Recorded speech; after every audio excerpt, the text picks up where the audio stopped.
Thank you, Amber. Okay, welcome everyone. My name is Scott Newbold. I'm a member of the biology faculty here at the college and help coordinate the Science Museum Lecture Series. I want to thank the Department of Life Sciences and the Sheridan College Foundation that helps to support bringing local scientists up to share their information with us through the Science Lecture Series. So it's my pleasure tonight to introduce our speaker, Patrick LaBreck. He is the Director of Intellectual Property at GLD Partners, specializing in intellectual property protection and product development in the biological sciences. He received his PhD in Emerging Infectious Diseases at the Uniformed Services University in Bethesda, Maryland, where his research focused on acquisition and transfer of antiseptic resistance in bacteria. Prior to his graduate studies, Patrick attended the University of Wyoming and graduated with a Bachelor's of Science in Microbiology.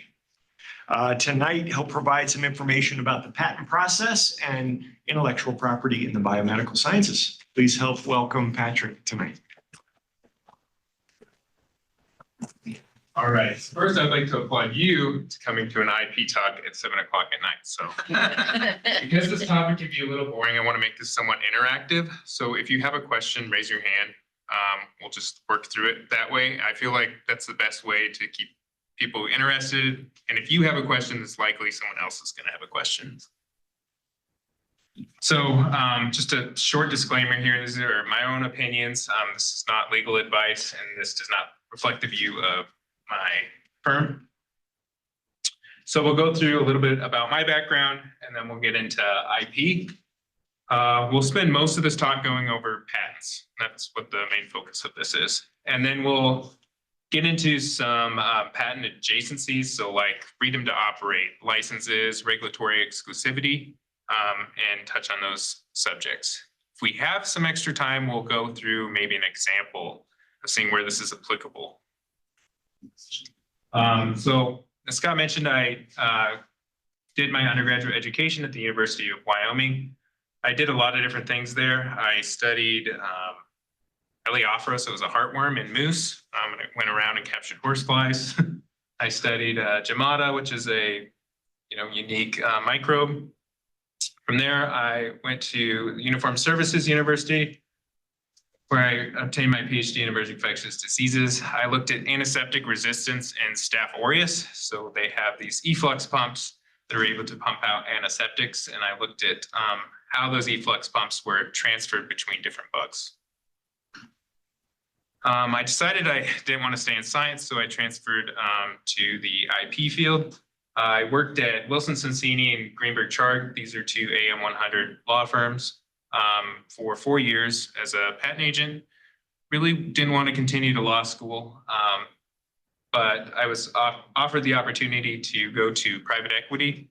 And there I'm working as the Director of Intellectual Property for GLD Partners, and they have a small spin out of a life science investing division where I'm running their IP group. I'm pretty lucky because I get to work out of Sheridan, Wyoming. I have to do a little travel, but not too much. So the majority of my work right now is I evaluate IP for potential investments.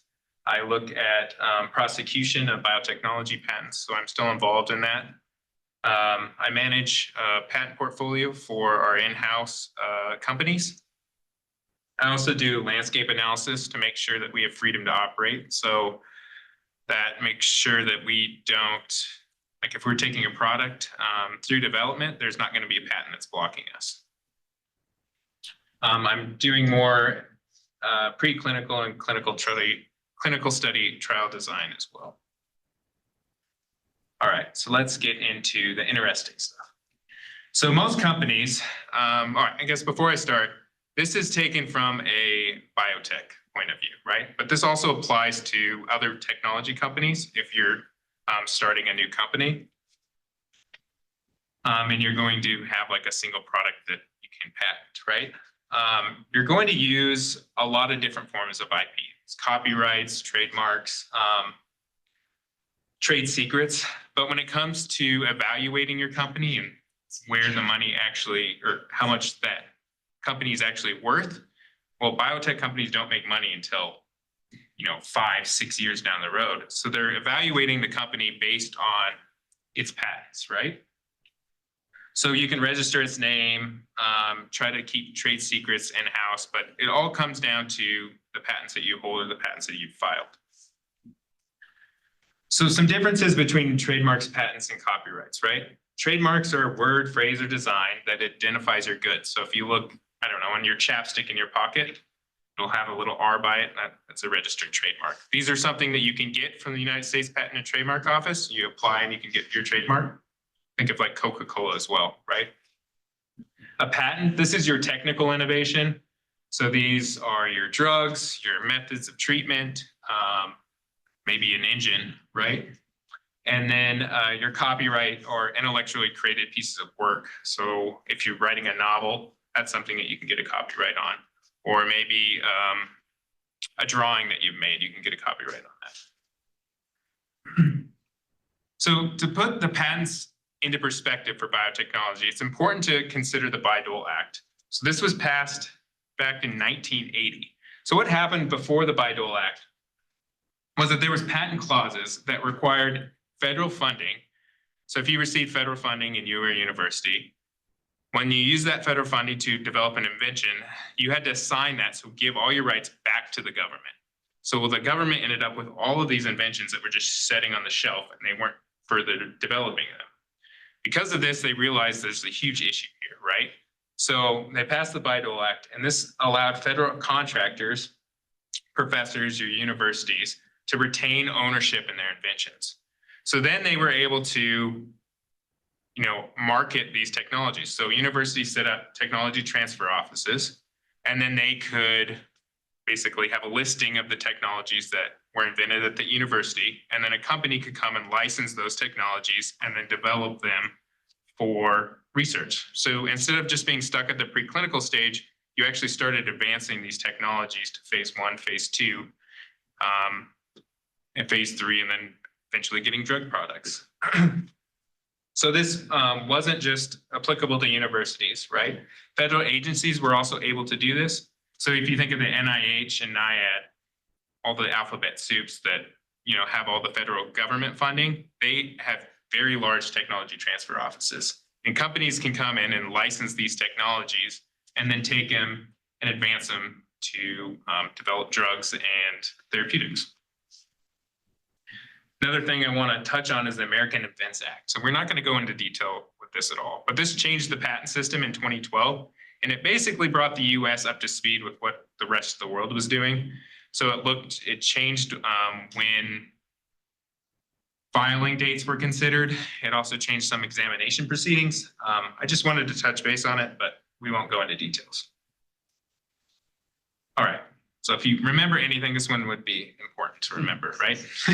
What is a patent, right? It's the sole right to exclude others from making, using, or selling your invention, right? So does this mean that, okay, I invented a printer, right? And Jim over here is like, well, that's a really good printer, so I'm going to copy that and start selling the printer, right?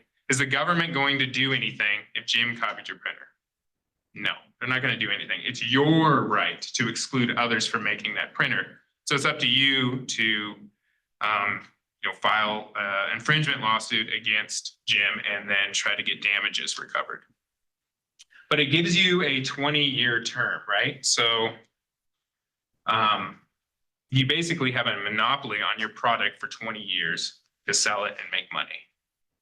This is the 20-year term is pretty much worldwide. So Europe, Japan, China, all those countries are 20 years. So in the US, there's 3 different types of patents. There's a utility patent, there's a design patent, there's a plant patent. A utility patent, these are what we'll be focusing on today. They're a patent that's on any new or useful process, composition, machine, or method of manufacture. There's design patents. So these are patents that it's basically a single claim that references a figure. In our case, this is the sole of a shoe.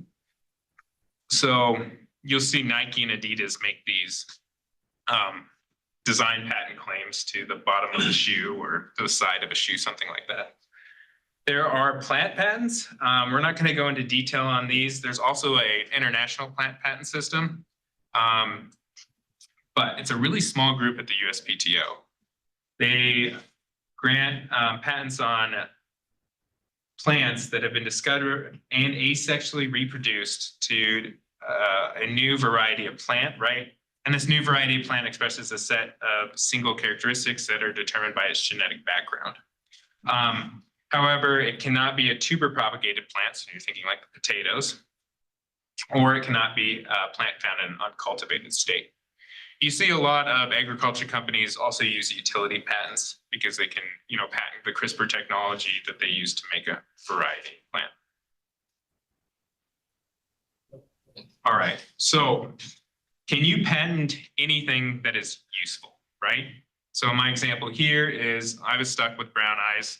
My sister has blue eyes. Can I just take the sequence of her blue eyes and get a patent on that? Well, no, because you cannot patent something found in nature. But we, of course, when you think about drugs and therapeutics, right? A lot of these drugs are things that we found in nature. So how do we go about patenting those systems, right? So in our example here, if we look at the DNA, right, we can modify it. So if we take the introns out, make a sequence that's just exons, so that's your coding sequence of your DNA, you can get a patent on that, right? If you add a promoter, so something that expresses that gene that's not found in nature, you can patent that. You put that on an expression vector like a plasmid, it's not found in nature, you can get a patent on that. I want to touch on diagnostic patents. So if anyone is interested in diagnostics, the patent landscape is it's been convoluted by the way the courts have interpreted laws of nature. So you see kind of odd patents in diagnostics. It's just something to keep in mind if you are developing a diagnostic, that it's important to have fallbacks in your application. So like having computer language, having treatments in your application, and then keeping in mind prosecution strategy for your diagnostics. So think about, these are very kind of nuanced terms, but like transformation of an article into a different state. So if you are reading like DNA and it's transferred into an electronic state and then it's read on a computer, right? You can kind of make arguments that way to get a diagnostic patent allowed. But they are difficult patents to prosecute.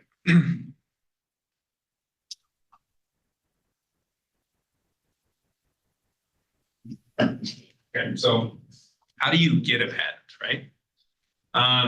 There's two paths here that I start with. So company, you have an idea, right? And you have a company started. The first thing you would do is you'd reach out to your patent law firm and work back and forth with them. First, you would draft a claim set and you draft your specification, and it's back and forth, right? Eventually, when the application is completed, you'll go through the patent process and it'll get to examination, where the USPTO or whatever patent office is reviewing it will examine it and probably make you narrow your claim scope till you get a granted patent, right? The university path is pretty much the same way, except you have a technology transfer office. So this group will look at your invention. So you'll disclose it to the technology transfer office. They'll take a look at it. They'll check to see if it's novel, first of all, because that's like a gating factor for patents. Make sure no one else has disclosed it. And then they will see if it's something that is actually marketable. And then they'll interact with the law firm to draft the patent application, and it'll go through the same process with the patent examiner. I do want to bring up pro se filing. So the patent office does allow you to file patent applications by yourself. So you can interact with the patent examiner and you could do the whole process, pro se by yourself. Something I don't advise typically, because unless you're very familiar with the patent process, because of the pitfalls that you can have in drafting your application and in missing certain dates that are very important. There are ways to save money. So if you're worried about funding, you can do a lot of the drafting by yourself, just researching okay, this is how I draft a specification, putting this information, here are some claims, organizing my examples, like kind of by a paper, right? With your methods and figures, and then working with the law firm and giving them all that information. That'll save you a lot of money. But the great thing about law firms is they keep track of dates. They'll make sure you don't fall into, using patent profanities, a term that sometimes we throw around, and I'll show an example of that. But there's just a lot of little things that you can fall into traps. And if you're filing pro se, it can become a big issue, because once you file your patent application and it's past the provisional stage into a non-provisional application, which we'll talk about in a second, you can't fix your application. You're stuck with what you have. So you can't add to it. That's called added matter, and the patent office will not accept that. Patrick, were you at an IP law firm previously? Yes. That's So I right. spent 4 years before going to private equity in a patent law firm.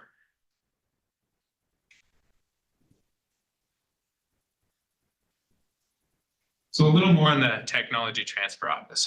They're likely going to have an invention disclosure form. So this has it has a standard template, pretty much: title, summary, description, commercialization information, leads, funding information.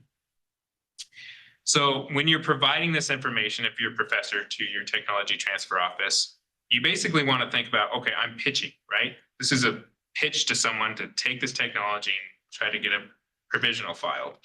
So sell your application, right? When you're drafting your description of it, you should provide a detailed paragraph that claims what your technology can do. Figures speak 1,000 words. So put a figure in there. Be like, whoa, look how surprising this data is. It's patentable. It's crazy. We're seeing this. Think about, I'll hit on this point a lot, right? So yes, your technology might be able to treat arthritis, right? But think about adjacency. So, okay, arthritis is an inflammation disease. What else can my technology be used for, right? So maybe Crohn's disease. So think about other areas that your technology could be used. And then just do some Google searching for market information, so they get an idea of how large of a market you could potentially go into. Make sure you add funding disclosure, because that is important with the patent office if you have a US grant from some agency. So once you provide all this information, what is the technology transfer office going to do? Well, they'll look, make sure it's novel, right? And they'll probably take a guess to see if it's probably inventive. And then they'll look at the market and see if that's something they want to pursue. Provisional applications generally aren't that much money, especially with how the university handles things. So you should be able to persuade them to at least file a provisional application. That'll give you some more time to see if you can get someone to license the technology. All right, so IP strategy. All right, so we get our patent application in, right? And we get our patent, right? Are we done, right? Oh, I wish it was that easy. That's basic, and I like to put that in reference of, in this case, a hamburger, right? Say we get our single patent and it's the hamburger patty, right? But we want to have the whole hamburger, right? We want to show investors that, no, we don't just have a single patent. We're thinking outside of what this technology can do, right? So, as I stated earlier in the arthritis example, okay, maybe this can treat Crohn's disease, right? So then you have a little more on your hamburger, right? Your cheese, your tomato. Well, what if I have an interesting administration method? So maybe intranasal. Okay, so now I'm really building out, you can get patents on all of these different things. So you're really building out your technology and protecting your core assets. And generally speaking, the more patents you have that are covering your technology, it's going to influence the size of your investment and really help with your deal terms when you're trying to, secure funding from a VC source or another equity source. All right, so I gave you an example of arthritis. You have a new compound that treats Parkinson's disease, all right? So what could you patent here? Don't be afraid to speak up. I'm giving you an easy one here, okay? Chemical compound. Chemical compound, yep. And what else could you patent? Method of treating Parkinson's disease, right? So you can do compound, you can do a method of treatment, you could do administration. So I talked about nasal administration, that's a method, so it's a process. So right there, Yeah. just, so, yeah, nasal, sublingual, IV, orally, all those things, each one of those would be like separate patenting, or? You could, yeah. Generally, you're gonna have one that's preferred, right? So that would be the process you go through. And you might, start out with your first patent be very broad, just saying a method of treating Parkinson's and just generally saying administering, right? And then the follow-on patent that you would get might be nasally administering, right? Narrowing it down. But yeah. And then you can even patent formulation. So you might have an excipient. So something you add to your compound that increases bioavailability, right? So if you patent those together as a formulation, you can get a patent on that. There's polymorphs, salts. You can patent a lot of different things if you really, really get into it.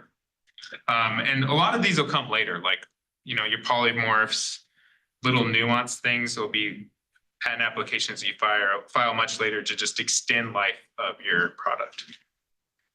Just a question. So would the law firm or the university group coach you in that process and say, hey, you need to be thinking about all these pieces? The law that you firm wouldn't know about? should contribute to that. Yeah, those really early stages with the university IP, you might be looking at a few method of treatment claims in your compound and then some broad disclosure on administration. But you're not going to get into a lot of detail until you're planning your phase 1, your phase 2 trials, where you're getting into administration schedules, things like that, that you can really get narrower claims and show the patent office that you have data to support those, right? Got it. Yeah. All right, this is another important slide. All right, so when do you file your intellectual property, right?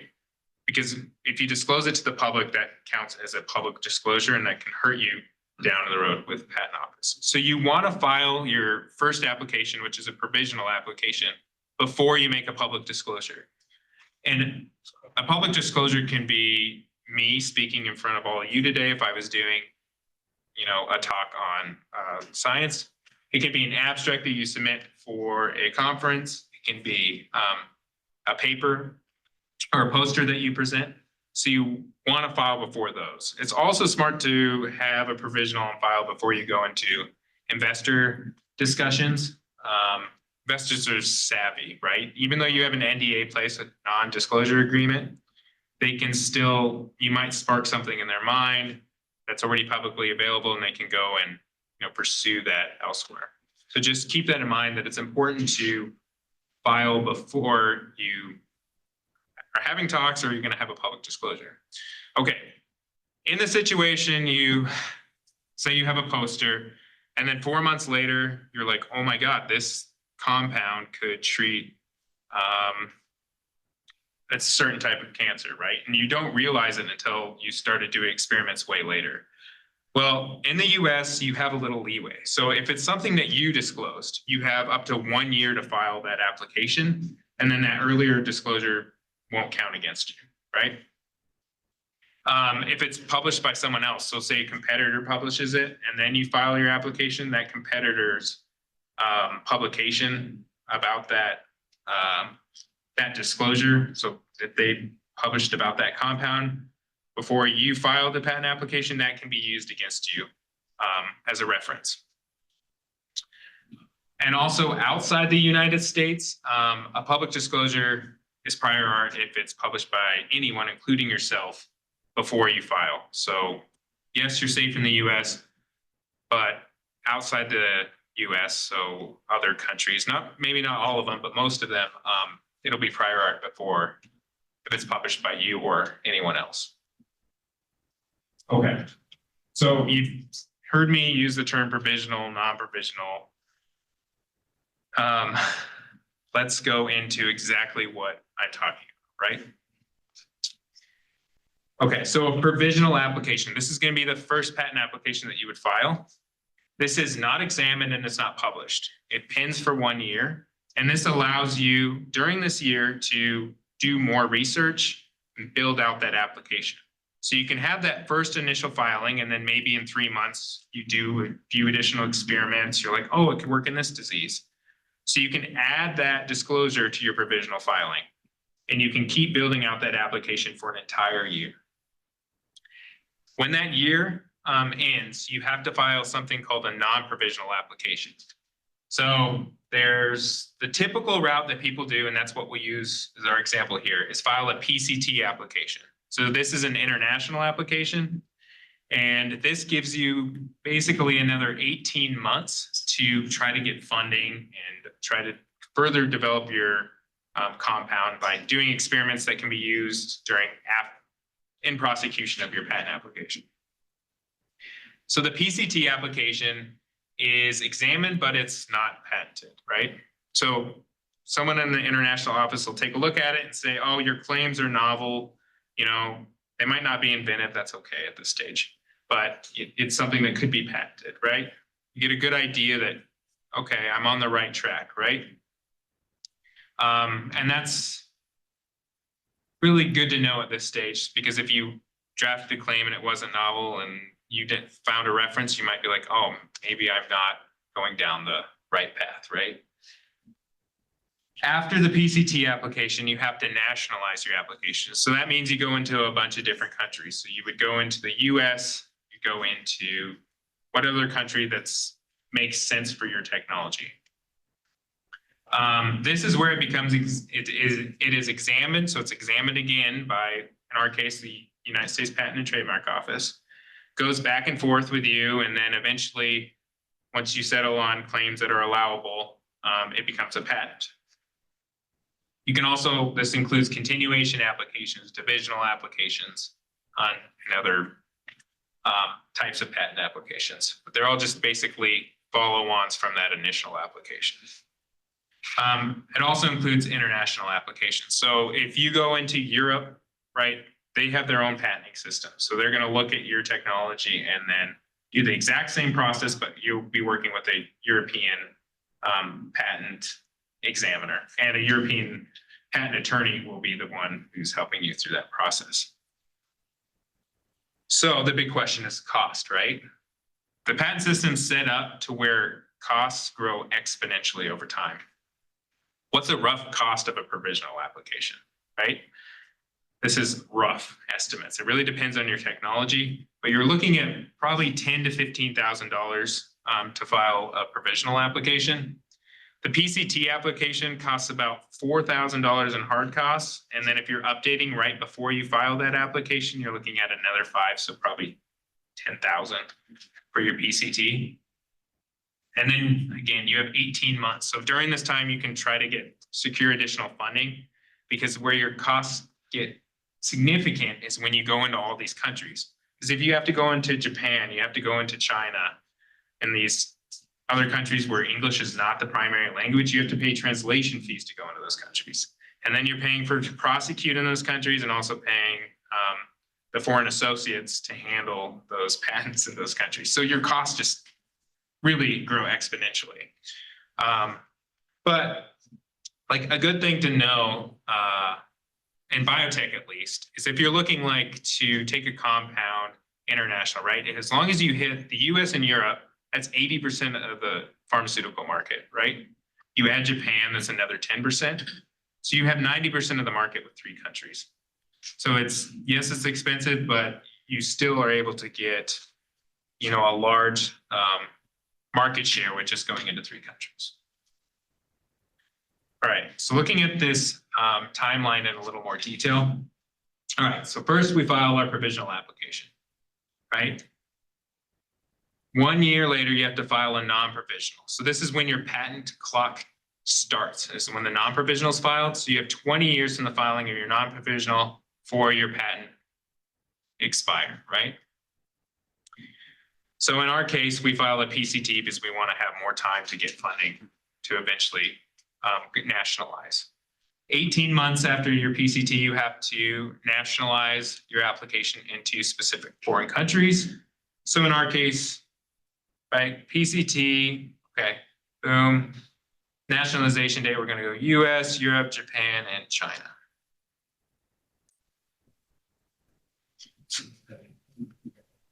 Okay, so when am I actually going to get a patent granted, right? It's a big question. Well, it can actually take a lot more time than just going into the country. So in the US, I used to see patents picked up after you nationalized in about a year, but now it's taking 2-3 years because of the backlog at the USPTO to actually pick up a patent application and examine it. So in a perfect world, maybe a year and a half, you would have a US granted patent. That's maybe one round of prosecution with the patent office. And that's roughly a similar timeline in foreign countries, but this is very dependent on whatever country you're going into. Okay, what if you need to get a patent, right? I have seen this case where an investor's like, all right, I will invest in you, but I need to see an actual patent granted, not just a pending patent. Well, you can speed up the system. You can speed up the system in any country. You just, of course, it takes money, right? So if you pay an extra few $1,000s, you can do something called an accelerated application or a track 1 application.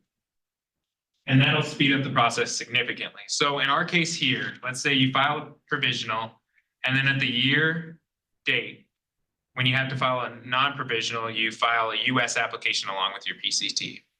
But you accelerate the US application. The USPTO has to pick this accelerated application up and have 2 rounds of prosecution within a year, right? So you could technically get a granted patent within 6 months to a year. And that's, I would say, about a year. You have 1 round of prosecution. These move very rapidly, but they're a really good way to get an application granted in the patent office if you need to. So I've talked about continuations, divisionals, right? What exactly am I going on about there, right? So, okay, we have our single application that we are prosecuting, right? And in our case, we get a patent to a new compound. As long as that patent application is pending, meaning it hasn't been issued. So if you get a notice of allowance saying, oh, you're going to get a patent. So that should trigger in your mind, okay, I need to file a continuation because I have other things baked into this application that I can pull and get more patents on, right? So if this application is still pending, you can file a continuation and then get another patent to something like a method of treatment, right? This is important to know, right? So I have seen this happen multiple times where a university IP will have a fairly decent application, get a patent to maybe a method of treating, but it's very narrow, and they let the patent family die. Like they didn't file another continuation application to keep it alive. So it's done, right? And then 2 years down the road, they switched the administration. It's still working. They had that all in the application, but the claims didn't cover that. So then they're basically on an island and can't get off it. They've screwed themselves for all intents and purposes. As long as you keep this application alive somehow, like you can kick the can down the road. There's ways to just extend dates. You could get another application 4, 5, 6 years down the road allowed.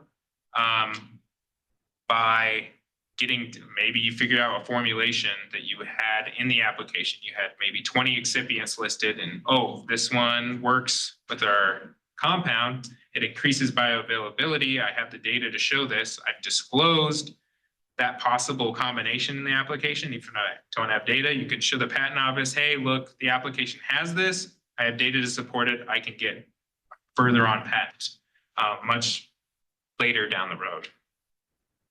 So it's very important, I guess, what I'm talking about is just to keep your patent application alive in the patent office so you can go back and get patents if you need to, or broaden out claims. All right, so let's take a look at a patent. All right, so this is a United States patent, and this is the cover page, right? And it has your applicants, your inventors, your assignees. This is telling you all information about the patent, right? Google Patents works really, really well. All right, actually, let's go take a look at Google Patents. Right? This is what I use if I'm going to look at a patent almost 90% of the time. It's very user-friendly compared to like the USPTO website. So here's your abstract. It talks about the patent, right? Exactly what these are fairly easy to read, right? It tells you your assignee, your inventor, the patent number, gives you images. The most important part here, the claims. And then the descriptions are over here. So if you actually want to see the printed patent, you just download patent. And then we're looking at the printed patent. All right, so this is your cover page. As I said before, it has all the same information that Google has there. And we go through the patent. These are references that were cited, not really important. The first thing you'll see is the figures. So go down to figures. Okay, these will help explain exactly what they're patenting, right? You get to the figures to get to the specification. So you're never, ever going to read one of these. They're awful.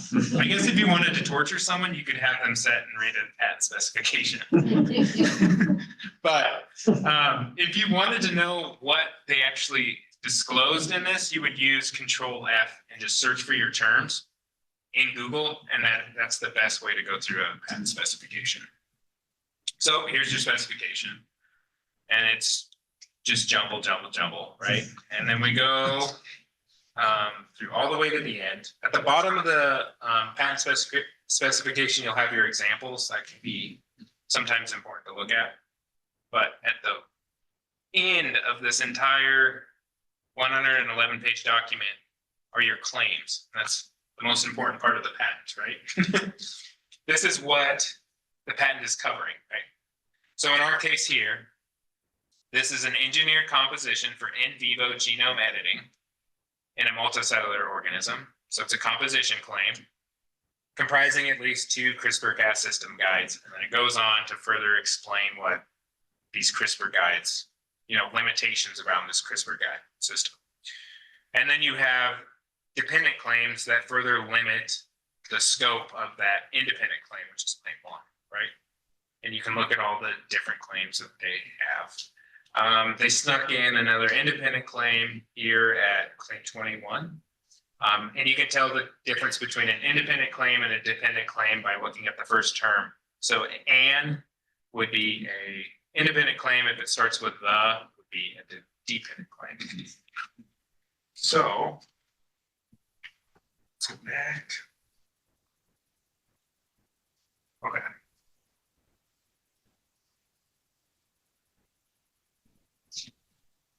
Now we touched on claims, so let's draft a patent claim. Okay? There are a few hard rules for patent claims. You want a preamble, you want a transition phrase, and then you want limitations, right? So in our case, preamble can be a composition or a method, a process, a lot of different things. We're going to use a shovel for an example here. So our preamble is a shovel. Okay. Next, we have a transition phrase. So it's 99% of the time going to be comprising, and then maybe 0.6% of the time consisting. We want to stay away from consisting, right? Consisting is closed. It's a closed terminology, while comprising is open-ended. What exactly do I mean by that?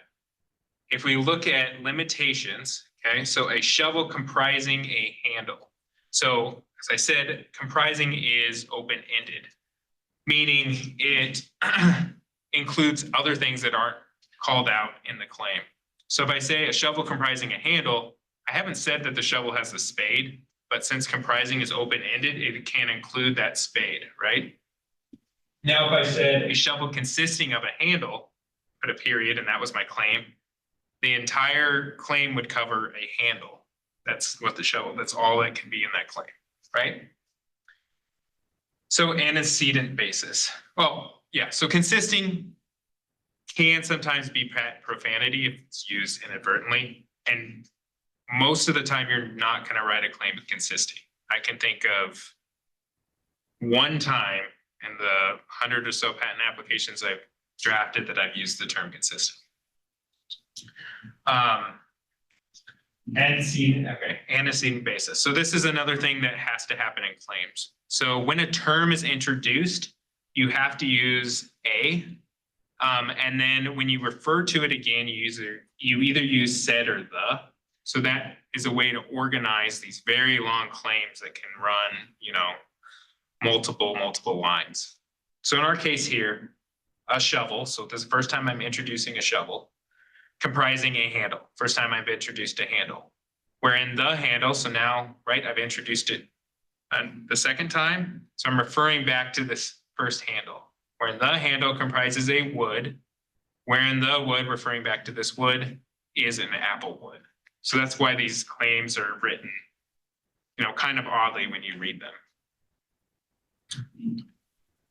Okay, so I want to take 1 minute here, and a few people have pieces of paper, which is great. And I want you to just think about how you would draft a claim to a pencil, right? And if you don't have a piece of paper, that's fine. Just take 30 seconds to a minute and think about, okay, how would I start out my claim to a pencil?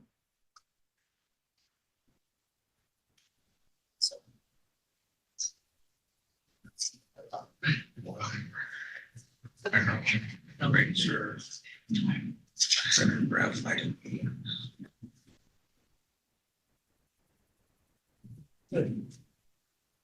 Cedar. Cedar.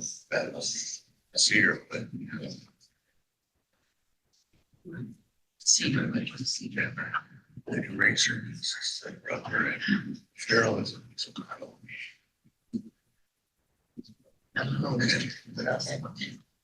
And you have to put it on the parchment. Yeah. Because then if somebody makes that out of some other polymer recycling or something, then Wow, it's funny.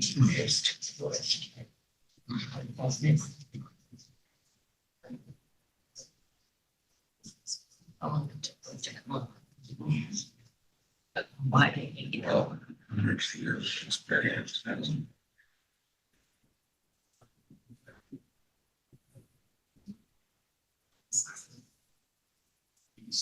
Okay. Do we have any brave soul who would like to give an attempt? No. It's hard, right? You would think something as easy as a pencil would be something that would be pretty, maybe easy to draft a claim around. It just takes, once you do this a lot, you get repetition, it becomes a lot easier. I put a claim together for this. I had a little more than a minute to do this. But this is the claim that I put for it, right? So we'll walk through the parts of the claim as we go through it. Yeah. So this is a writing device, right? And you can kind of call your preamble can be really anything that's describing what you're trying to patent, right? So a writing device, and then our transition term is comprising. So it's open-ended. An elongated body, which comprises a first end and a second end. So we have elongated body, first end, second end, right? Wherein the first end, so I'm referencing this first end here, comprises an eraser, okay, attached by a coupler. And the second end comprises a graphite. So again, I'm saying the second end, back to this reference. Okay, wherein the graphite extends internally through the elongated body. So I'm going back to the elongated body of the writing device, and wherein the elongated body comprises a wood, right? But you want to be very descriptive, because say if you didn't add all these details, the examiner, you can just confuse the examiner when they're reading it. Because they only have a certain amount of time to spend looking at a claim, right? They're gonna go through it fast. And if you're not very clear on exactly what you're claiming, you're just wasting time with trying to get a patent with the examiner. So it'll be confused, they'll give you a lot of rejections, and then you just have to clarify that in the next office action response. All right, so here we have a dependent claim. I'm further limiting the eraser here. So when the eraser comprises a rubber, all right, and wherein the wood, so here's another dependent claim, is a cedar wood. So in this case, claim 4, I'm actually having another dependent claim where I'm further limiting the dependent claim of 3, wherein the cedar wood, so referencing this cedar wood, is recycled cedar wood. So you can see how these claims just kind of build off of each other. Yeah. All right, so we have our pencil, right? We're gonna make $1 million. Should be easy. This claim will sail right through the patent office. And a lot of people think, okay, yeah, my biotechnology invention is, there's nothing close to it. It's gonna be super easy to get a patent. Then they go to the patent office and they come back and they have 2 rejections and they're like, oh my God, I'm not gonna get a patent. But you shouldn't look at it that way. I think I've, again, had 2 cases that have been allowed without an office action. So it's very, very, very rare to get a notice of allowance right when you submit your patent application. So what do I mean when I say you're going to get a rejection? So the patent office will give you they're going to give you multiple rejections based on certain laws in the patent office. So you're likely going to get a 101, 102, 103, or 112 rejection. A 101 is your subject matter eligibility. So this is the law of nature that we talked about early on. Like, can you patent something you found? My case, it was my sister's blue-eyed DNA, right? So that would get a 101 rejection. These are fairly rare. You see them in certain fields. So like diagnostics, you would actually see a lot of 101 rejections. 102 rejections are your anticipation rejections. So this is your novelty rejection. This was our gating factor when I would draft claims is to try to make sure the claim is novel, right? If I can get novelty on my claim, then I can convince the patent office that it's inventive. And that's the next rejection. So that's your obviousness rejection. And these are the rejections you're going to get 90% of the time. And it's basically saying that this reference in combination with this other reference, it would be obvious to have your invention. So in the case of our pencil, Jim over here disclosed a piece of charcoal that was used to write. And then Bob over here disclosed a piece of rubber that could erase charcoal. So why wouldn't you put those 2 together in a pencil that you have disclosed? So there's ways to then argue why the pencil is inventive. And you can usually push 103. You can usually get over 103 rejections as long as you have examples built in and you've thoroughly described your experiment and your patent application. Then you have 112A and B. So 112A, these rejections are written descriptions. So if your specification doesn't, describe the invention well enough with what is claimed, you can have a 112A rejection. There's also enablement. So if you didn't describe it well enough for someone to actually practice the invention, you can get a 112A rejection for enablement. 112B is the scope of the claim. So if you don't put all the metes and bounds into your claim, so it's way too broad or it's not very clear, you'll have a 112B rejection. This is one of my favorite graphs that I found. When you look, it's almost spot on with how frequent you get these rejections. 103, again, you see them almost with every case. 102 is fairly common, and then 101 is pretty rare, and 112A and B are fairly common. 112 rejections can be either really, really easy to get to fix and get over, or they can be extremely difficult. It just kind of depends on the claims. All right, so we've got 10 minutes.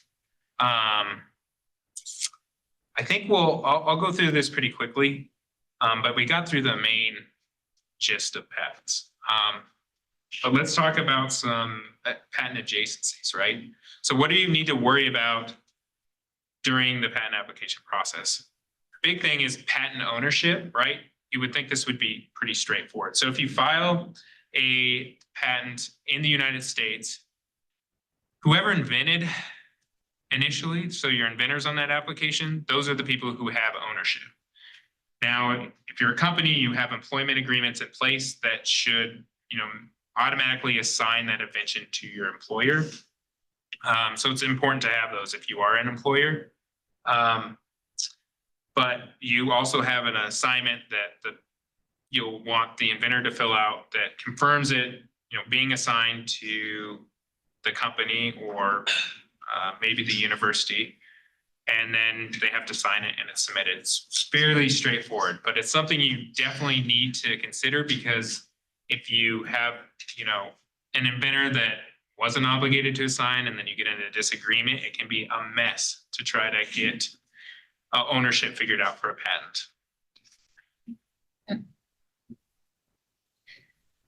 patent. So if you have a bunch of IP, you want to make sure that you know your company IP and the company IP that's been in license. Check your in-licensed IP to make sure that the assignments are correct. So if you're licensing something from someone, just double check and make sure that that is correct. And you can look at the assignment database to make sure that the chain of title is correct for that piece of IP. Again, get wild inventors to sign their rights to your company right away, because there's nothing worse than having a whole year to get the assignment figured out. It is a single document you just sign.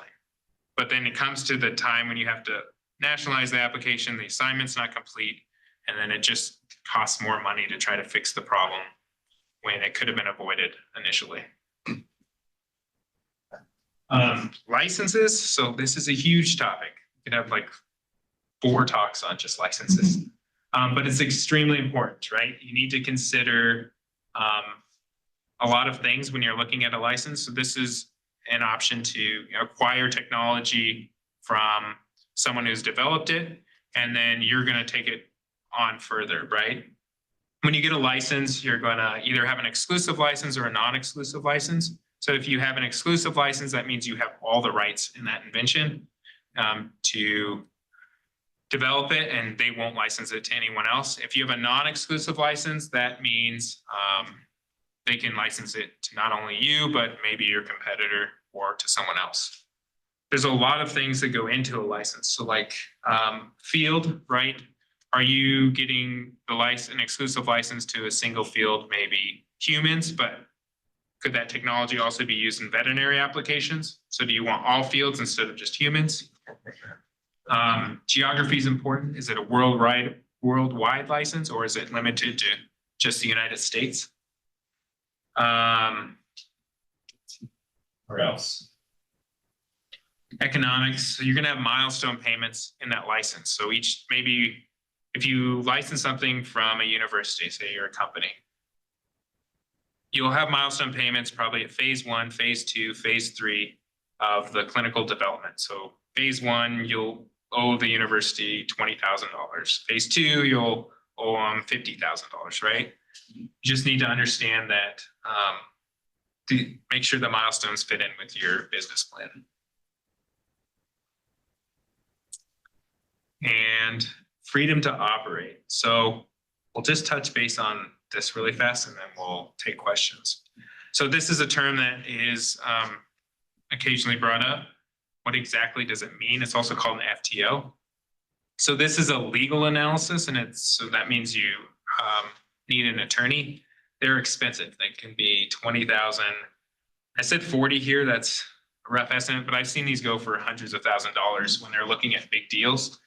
And what it is it's a deep patent search to look for problematic patents. So you'll do a search with a patent software and it pulls thousands of patents. if you're doing a really, really big one. And then you go through each of those claims to make sure that your product is not going to infringe on these claims, and then you have freedom to operate, right?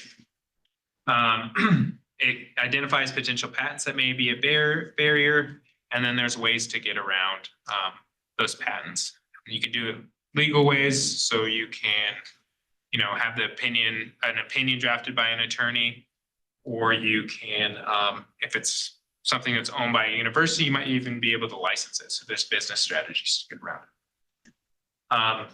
So I think I'll end there. If anyone has questions, I'm more than happy to take them.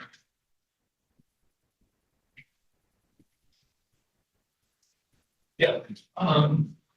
Something that popped into my mind was like the medications, GLP-1 medications that are kind of in the news today. Yeah.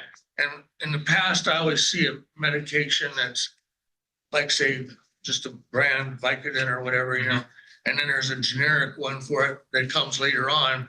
But initially, the whoever Glaxo or whoever invented the thing gets to reap all the benefits of it. It seems to me like there's like 5 different medications hitting the market at the same time, doing the same thing.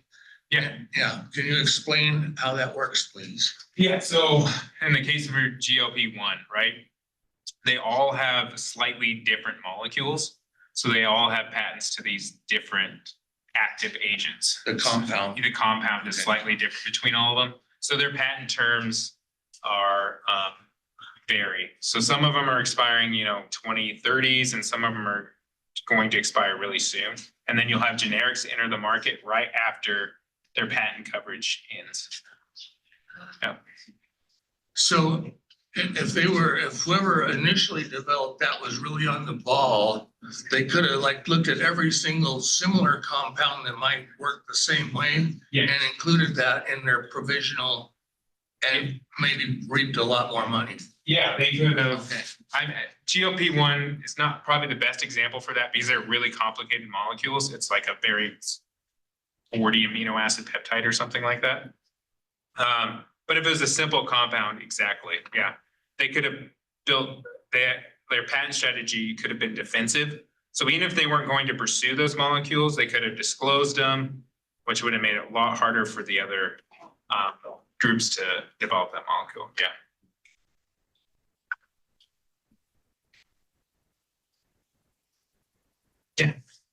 Are you seeing a lot of AI being used to generate Great patent question. ideas? Thank you. Yeah, so I think patent drafting and patent, maybe not prosecution, but the costs for patent drafting, I think, are going to drop dramatically with AI drafting. Just the language part of it? Just getting through the majority of that specification. Yeah, I expect within the next year or 2 years, AI will make a huge, it'll help people, get patents drafted and cut costs significantly. I still think claims will have to be drafted by people because there's just a lot of pitfalls in claims and a lot of things that take back and forth communication to make sure that they're covering what you want them to cover. What about the design of possible compounds or applications with AI? Yeah, there's a lot of startup companies that are using their entire model is AI based for developing new compounds or repurposing compounds. So it's playing a factor in almost, besides companies that's their sole business model, a lot of companies are looking at it to further advance their technology. Yeah. What happens at the end of 20 years? Are you really out of a chance to extend it or? Yeah, so with that first patent, when your patent application ends with that 20 years, you're done with that application. But if you had other ideas in between that 20 years, you would just file a new application and then disclose it there and then you start your patent clock all over again. You also have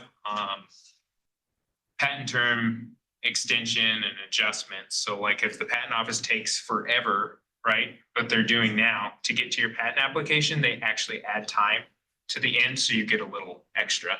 And when I say a little time, now I'm seeing like years being added because they're just taking so long to get to these applications. You mentioned generic versions of compounds, so they've got to wait the 20 years. Yeah, so if you go to the FDA, there's this thing called the Orange Book. You can go in there and you can look up whatever drug you're interested in. You click there and then it'll have a patent listing and you can click on how, like, the patents that are covering that compound, and it tells you the expiration dates. And then you can get an idea when generics are going to be coming in. How does like the Coca-Cola ingredient X7 work? I mean, they don't disclose what's in it or what their secret ingredient is on their ingredients. How do they protect that? So that is a trade secret, right? Yeah, And there's trade secret laws, so like you have to have it behind a lock and key. I'm not a lawyer, so. But they have certain laws that you have to protect trade secrets. I'm not sure about the disclosure because I know it's probably a grass ingredient. Generally, I can't think of the. like it just is natural It's flavor. sage, yeah. Okay.